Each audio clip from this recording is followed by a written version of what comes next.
eDistrict 6, indawo ekumbindi weKapa neyayihlala abo babezizicaka, bayenza ikhaya elifudumeleyo, behlala ngokuvisisana bezintlanga ezahlukileyo.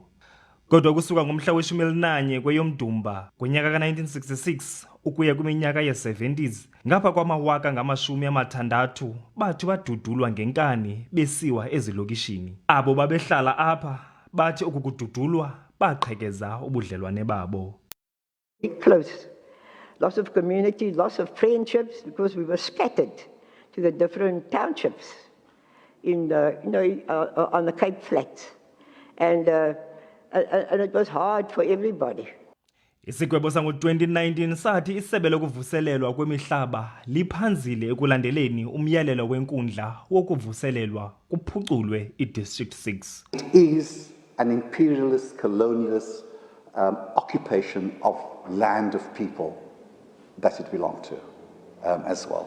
So that land occupation is something that people don't necessarily speak about, because they would rather prefer to speak about that they've been dispossessed, that they've been put off the land.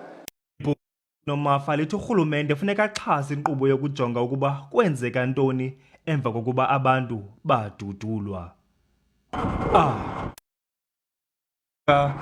Kwiindaba ze-SABC, ndise-District 6 eKapa.